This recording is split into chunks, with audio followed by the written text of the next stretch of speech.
জিয়াউর রহমান কি লোক ছিলেন? সৎ লোক। সাথে কি ছিল? একটা জায়নামাজ, একটা ভাঙা সুটকেস, আর 5 ওয়াক্ত নামাজ পড়তেন। এই আদর্শ যদি বিএনপির লোকেরা থাকে, বাংলাদেশ তাদেরই থাকবে। বাংলাদেশে জিয়াউর রহমানের দলের চেয়ে পপুলার দল কোনটা নাই। জনসমর্থনের দিক থেকে বিএনপির ধারে কাছে কেউ নাই, ঠিক তবে ঠিক।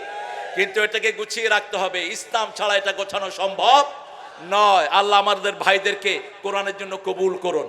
আরো চিৎকার করে বলি আমিন। আর যে 2-4 জন একটু উল্টাপাল্টা কথা বলে, এদেরকে আদর করে একটু শিখিয়ে দিয়েন।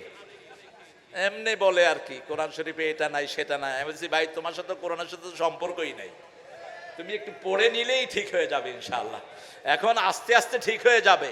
আমরা একটু মান অভিমান তো থাকবেই, বুঝেন না। একখানে পাতিলা থাকতে তো একটু ঠেলাঠেলি হয়।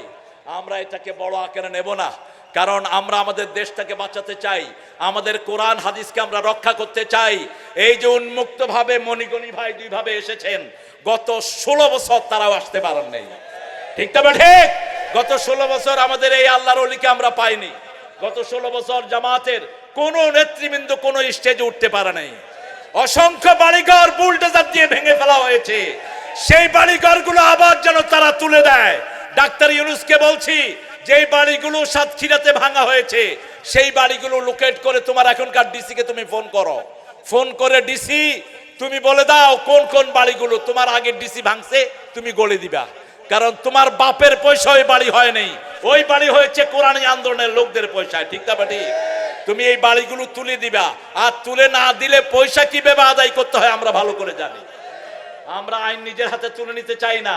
আমরা চাই দেশটা সুন্দরভাবে চলুক।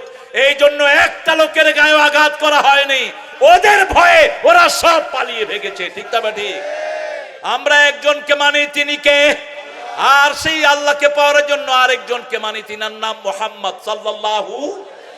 তিনি এতিম ছিলেন, এতিমদেরকে আমরা ভালোবাসবো, রাজি আছি তো?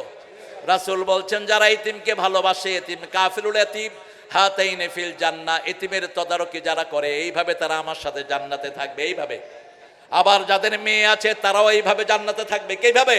এই যে আঙ্গুল তুললেন, এই 2 আঙ্গুল যেভাবে থাকে, 3 কন্যার পিতা এইভাবে জান্নাতি হবে, 2 কন্যার পিতাও জান্নাতি, 1 কন্যার পিতাও জান্নাতি। যে বাবার প্রথম শিশুটা হয় কন্যা সন্তান, ওই বাপ হলো বরকতি বাপ। রাসূল বলছেন, লা তাসুবুল বানাত ইন্নী আবুল বানাত, খবরদার কোন মেয়েকে গালি দিবা না, আমি নবী মুহাম্মদ দুনিয়ার সব মেয়েদের বাপ।